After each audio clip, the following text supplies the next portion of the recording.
I knew the HOA in my neighborhood was bad, but I never expected them to straight up sabotage my house.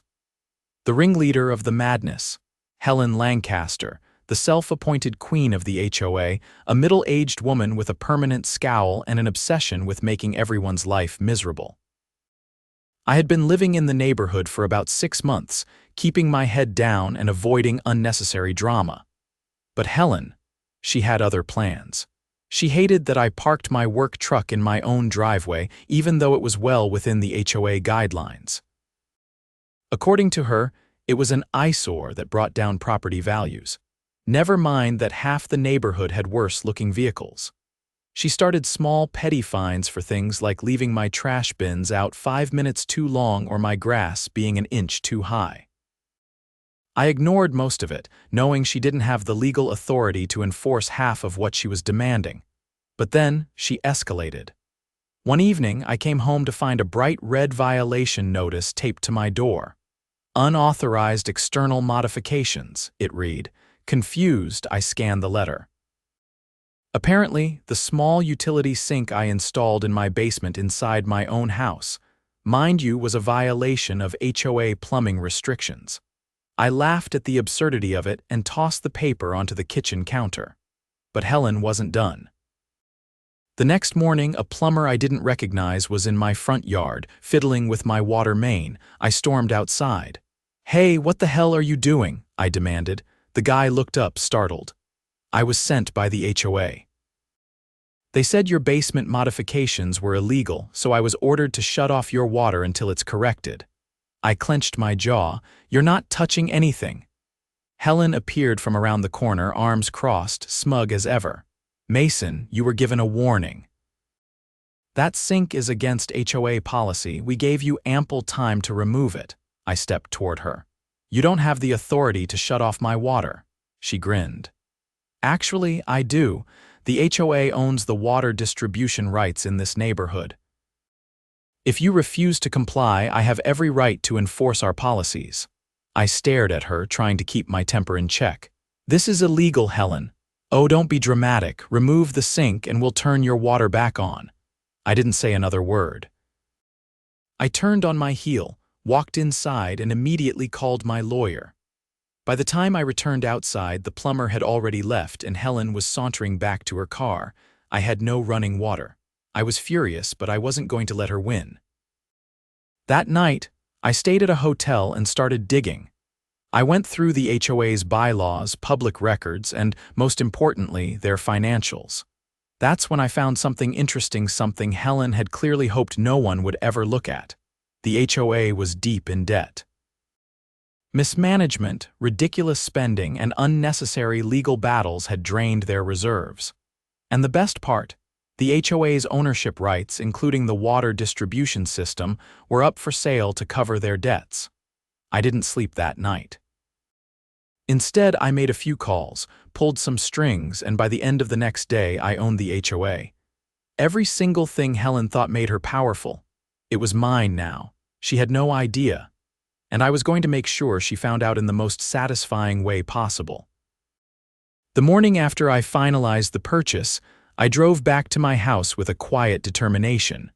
My water was still off, and Helen was probably feeling quite pleased with herself. That wouldn't last long. I pulled into my driveway and saw a familiar sight. Helen was already patrolling the street like some kind of self-appointed sheriff. She was chatting with another HOA board member, a wiry man named Greg, who always nodded along to whatever she said. They both turned when they saw me step out of my truck. Helen's expression was triumphant, as if she'd already won some imaginary battle. I walked right past her and into my house. I had bigger things to take care of first. The utilities division confirmed that they were sending a team that afternoon to reconnect my water. Since I now owned the HOA's assets, I had full authority to override any of Helen's so-called decisions. By noon, the repair team arrived. As they worked, Helen came storming up my driveway, Greg trailing behind her. "You have no right to do this," she snapped, her voice tight with anger. I leaned against my truck, watching the workers restore what she had so gleefully taken away. Actually, I do. You were told to remove that illegal modification, Greg added. Until you comply, your water stays off. I pulled a folder from my glove compartment and handed it to her. You might want to read this carefully. Helen yanked it from my hands and started flipping through the pages. As her eyes scanned the text, her smug expression faltered. This is a mistake, she muttered. No mistake, I said. I officially own the HOA's assets, including the rights to the water system. You don't have the authority to shut off anyone's utilities anymore. In fact, you never really did. Greg took the folder from Helen, his face paling as he read the documents himself. This can't be real. It's very real, I said, and I'm making some changes effective immediately. Helen's hands clenched at her sides. You can't just take over like this.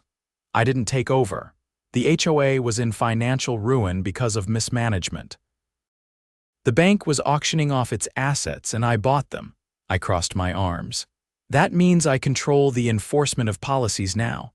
Helen's mouth opened and closed, but no words came out. Greg looked like he wanted to disappear. I turned back to the workers as they completed the final adjustments. Water would be running through my pipes again within the hour. Helen wasn't done, though. She recovered quickly, straightening her shoulders. Fine, so you bought some rights. That doesn't mean you can ignore violations. You still have to follow the rules. I gave her a level stare. The rules? You mean the ones you twisted to justify shutting off my water, or the ones that only seem to apply to the people you don't like? Greg shifted uncomfortably. Helen, however, wasn't backing down. You can't just do whatever you want.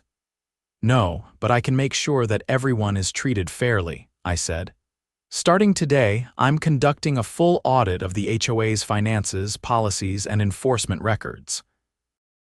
I'm also notifying every homeowner about their rights, something you conveniently never did. Her eyes flashed with fury.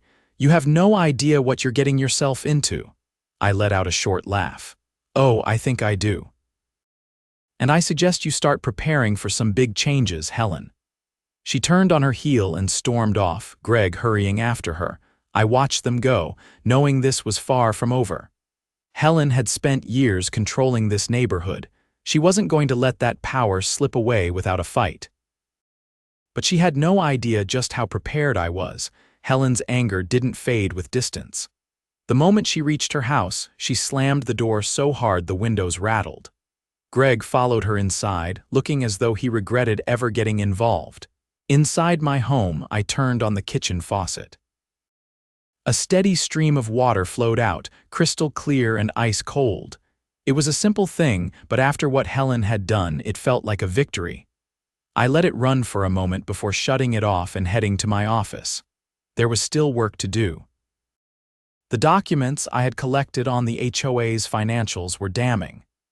Every page revealed another layer of negligence, corruption, or sheer incompetence. Funds had been misused for years, funneled into unnecessary projects, legal battles, and personal expenses disguised as community improvements. One particularly egregious entry listed a $5,000 charge for security consultations. In reality, it was payment to a private investigator Helen had hired to snoop on homeowners she didn't like. That wasn't even the worst of it. Nestled deep in the records was an expense report showing a contractor had been paid to repair a drainage system near Helen's property. The problem? The drainage system had never needed repairs. Instead, the modifications redirected excess water runoff straight toward my house and a few others down the street. I leaned back in my chair, exhaling slowly. Helen had engineered a system that turned my basement into a flood zone every time it rained heavily. She had sabotaged my property, all under the guise of necessary maintenance. I needed proof beyond what was on paper. That meant getting my hands dirty. The next morning, I was outside before dawn, dressed in work clothes. The drainage system in question ran along the back of Helen's property, disguised as a simple trench lined with decorative stones. It looked innocent enough, but when I pulled back some of the stones, the truth was clear. The original pipe had been rerouted with a new section leading straight toward my house. I took photos from every angle, documenting the alterations. The evidence was undeniable. Helen had deliberately caused the flooding, using HOA funds to do it. By mid-morning, I had compiled everything into a neat package. Financial records, expense reports, photographs, it was all there. Now it was time to make my move. I called an emergency HOA meeting. As the new owner of the association's assets, I had the authority to do so. A notice went out to every homeowner, summoning them to the clubhouse that evening. When I arrived, the room was already packed. Residents filled the chairs, murmuring among themselves. Helen stood near the front, arms crossed, lips pressed into a thin line. Greg sat beside her, looking nervous. I stepped to the podium, placing my folder on the table. The room quieted. I called this meeting to address some serious concerns regarding the HOA's financial management and enforcement practices, I began. For years, certain individuals have abused their positions, using HOA funds for personal gain and targeting homeowners unfairly. Helen scoffed. This is ridiculous. You have no authority to make these accusations. I opened the folder and held up the first document. This is an expense report showing that HOA funds were used to hire a private investigator to spy on residents. $5,000 gone, no authorization from the community, just Helen's signature. Murmurs spread through the crowd. Helen's face darkened, but she said nothing. I laid down another document. This one shows a payment made to a contractor for drainage repairs, but there were no repairs. Instead, the drainage system was deliberately altered to redirect water towards specific homes, mine included. A man in the audience stood up. Wait, you're saying the flooding wasn't natural? I nodded. That's exactly what I'm saying. Helen used HOA money to make sure certain properties suffered water damage. I have photos of the modifications, and I can prove that the changes were unnecessary. Gasps rippled through the room. Helen's composure cracked. This is slander, she snapped. You have no proof. I tapped the folder. Everything is documented, and I'm not the only one affected. Several homes have experienced flooding because of your actions. An older woman spoke up.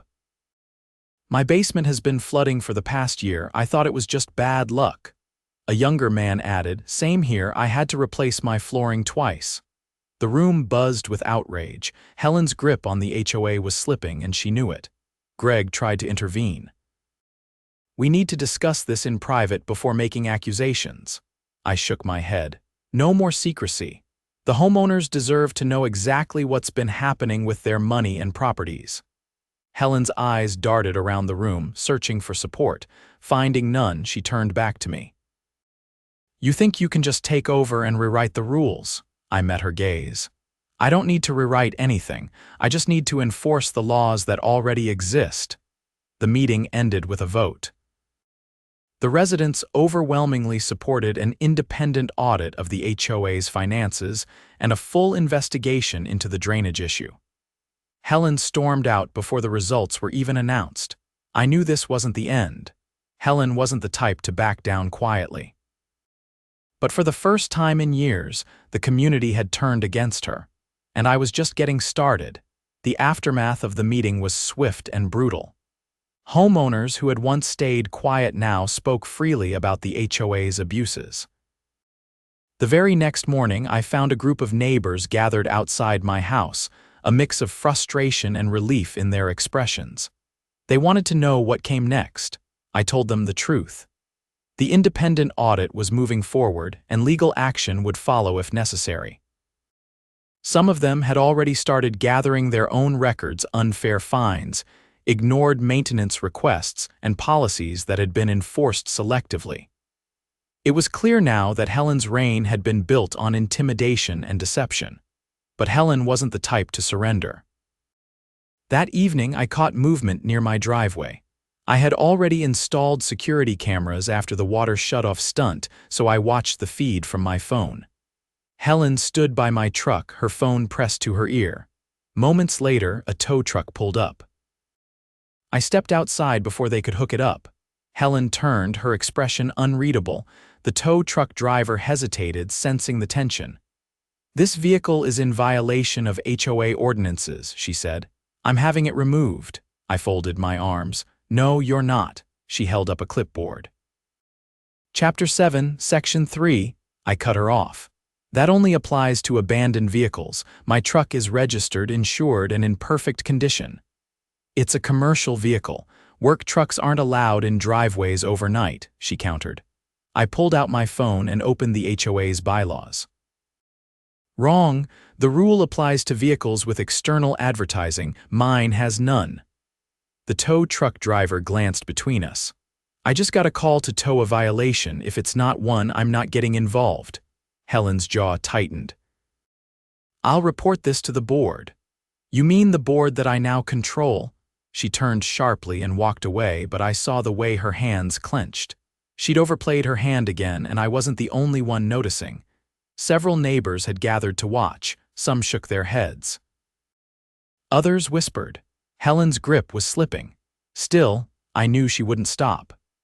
Days later, I received a certified letter and official notice from the HOA's legal team claiming that my recent actions were unlawful and that I had overstepped my authority.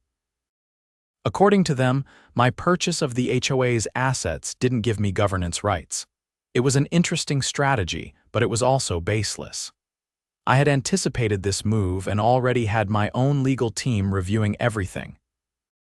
I made a call, and by the following afternoon, I had something better than a response. I had evidence. A member of the previous HOA board, a man named Richard, reached out.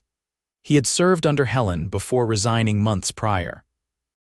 He had kept copies of emails, financial statements, and internal memos. Among them was something particularly damning, a thread in which Helen had pressured board members to approve the drainage modifications, despite engineers advising against them. That alone was enough to expose her true intentions. She had ignored professional recommendations to push through changes that directly harmed homeowners. Armed with this, I filed an official complaint with the city. The response was immediate. Inspectors arrived the next morning to examine the drainage system. I didn't need to be there to know what they would find. By the time I returned home from work, Helen was standing in her driveway, watching as city officials took measurements, snapped photos, and spoke in hushed tones. She saw me and wasted no time approaching. "You have no idea what you've done," she hissed. I kept my voice steady. "The city is reviewing your unauthorized modifications," she scoffed. "It was approved by the HOA." I shook my head. "It was pushed through despite documented objections." "The engineers warned against it and you ignored them." Her expression flickered, just for a second. "You can't prove that." I pulled out my phone and opened the email thread Richard had provided. I held it up so she could read the highlighted section, her own words, dismissing the concerns and insisting that the project move forward. Her face went pale. The city officials wrapped up their inspection and one of them approached. "We'll be issuing a formal notice soon. The modifications appear to be in direct violation of municipal codes. If deemed hazardous, they'll need to be reverted immediately at the responsible party's expense." Helen didn't respond. She turned sharply and walked back inside. The next day, the notice arrived. The HOA was ordered to remedy the drainage issue within 30 days. The estimated cost, more than $20,000. Helen called for an emergency board meeting. Despite everything, she still had a few loyalists. I attended not because I needed to, but because I wanted to see how she would attempt to weasel her way out of this. She stood at the front of the room, trying to regain control. "We have two choices," she announced. "We can raise dues to cover the cost, or we can fight this in court." Murmurs spread through the room. One homeowner raised his hand. "Why should we pay for your mistake?" Helen's smile was tight. "This was a decision made for the benefit of the community." I leaned back in my chair. "The community wasn't consulted, and the funds you mismanaged put us in this position." She shot me a glare. "We don't have the reserves to cover this. The homeowners will have to contribute." Another voice spoke up. "Absolutely not." If anyone pays, it should be the person who pushed this through. One by one, residents voiced their opposition. No one was willing to foot the bill for Helen's actions. After nearly an hour of back and forth, the board put it to a vote. The result was unanimous: the HOA would not raise dues. Instead, they would file an insurance claim to cover the cost. Helen's face was unreadable, but I knew what she was thinking. Even if the claim was approved, her reputation was beyond repair. The community had turned against her, and there was no reversing that. As the meeting ended, she approached me. Her voice was low, barely more than a whisper. "You think you've won?" I met her gaze. "I think the neighborhood has." She didn't reply. She just walked out. I didn't need to watch her go to know what was coming. Helen had lost the battle, but she wasn't the type to walk away quietly. This wasn't over. Not yet. Helen's downfall wasn't going to be swift, I knew that much. She was the type to claw and scratch until there was nothing left. She had spent years ruling this neighborhood with an iron grip, and she wasn't about to let go just because the tide had turned against her. I expected retaliation. What I didn't expect was how desperate she'd become. The first sign came 3 days after the emergency board meeting.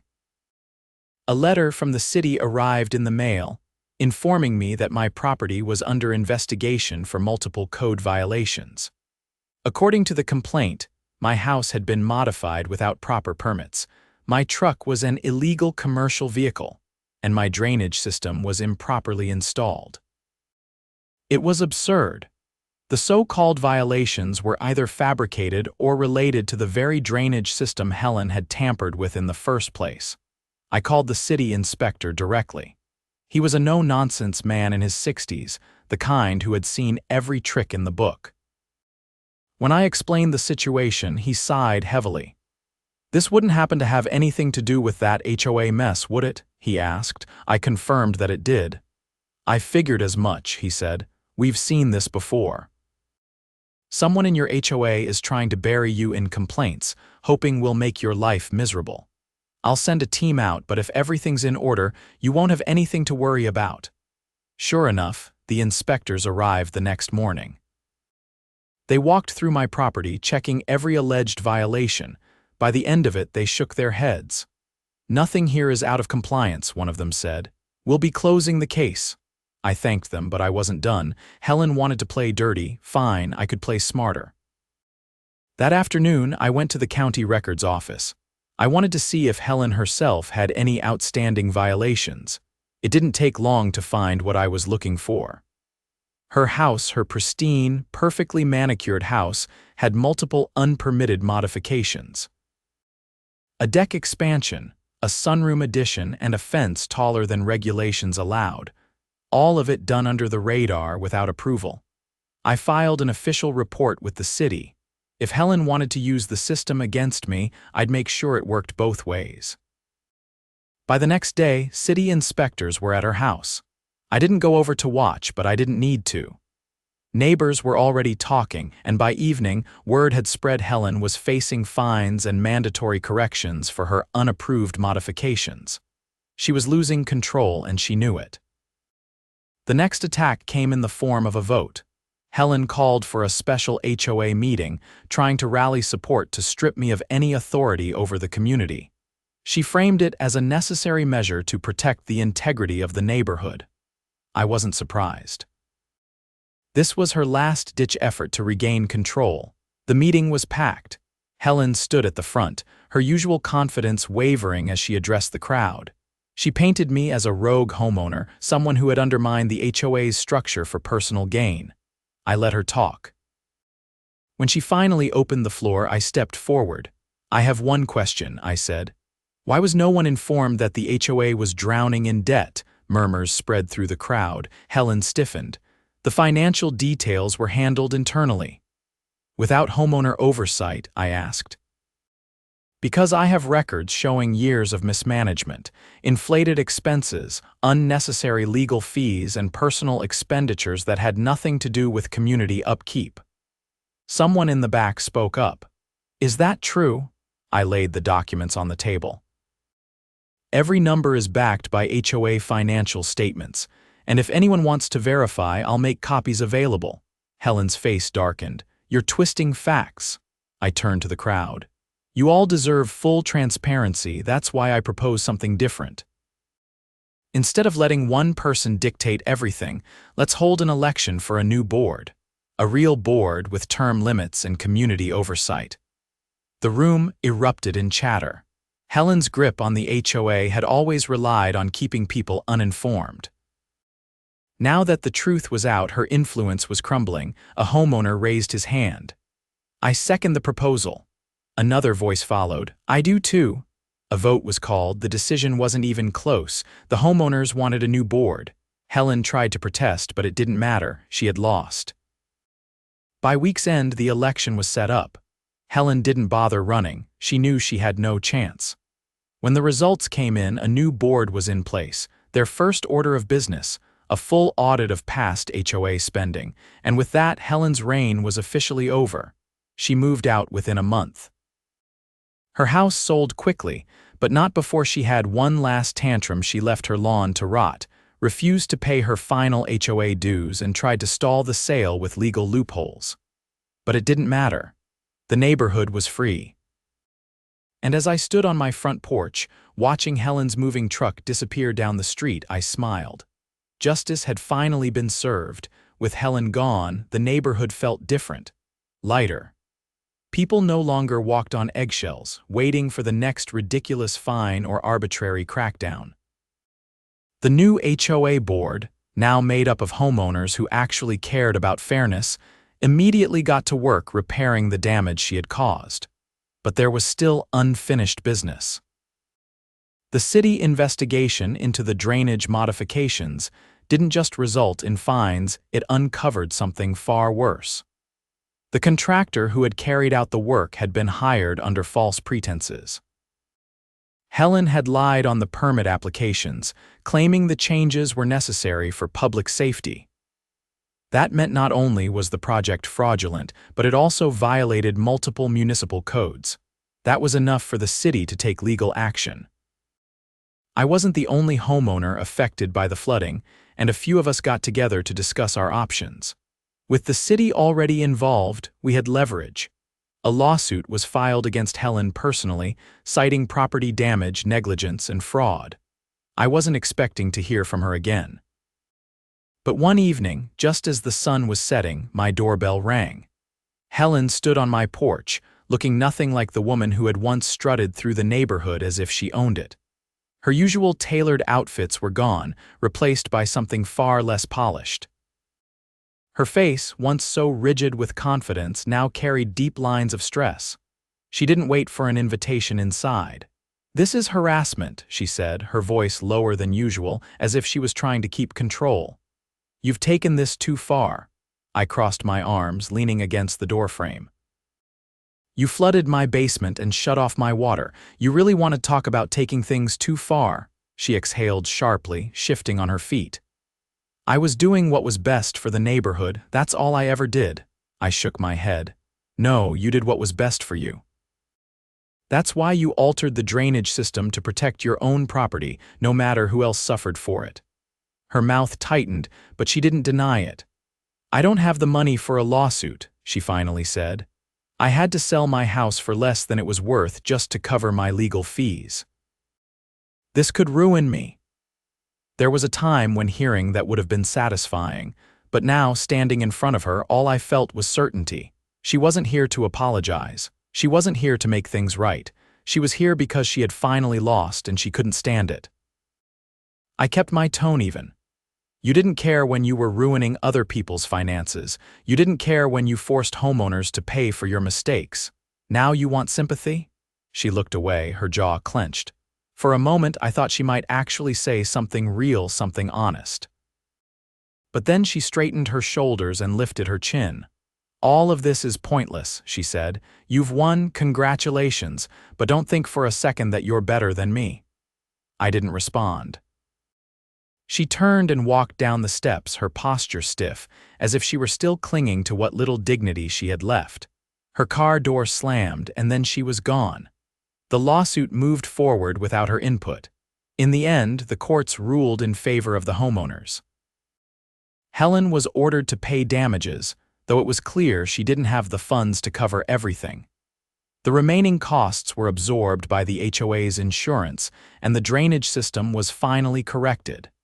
With Helen out of the picture, the neighborhood flourished.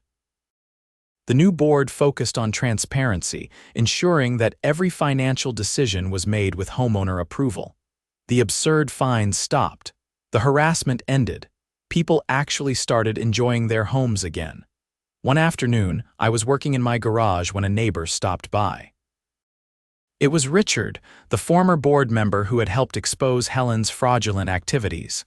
He leaned against the open garage door, watching me tighten a bolt on one of my tools. "You did good," he said. "Most people would have just moved out and let someone else deal with the mess." I wiped my hands on a rag. "Someone had to do it," he nodded. "Still, not a lot of people would have gone toe-to-toe with her like you did. You changed things." I thought about that for a moment. About how one person's unchecked power had nearly destroyed an entire community. About how it had taken persistence, patience, and a whole lot of legal paperwork to undo the damage. Richard clapped me on the shoulder. "You ever think about running for HOA president?" I laughed. "Not a chance," he grinned. "Probably smart. Enjoy your victory." As he walked away, I looked around the neighborhood. For the first time since I moved in, it actually felt like home.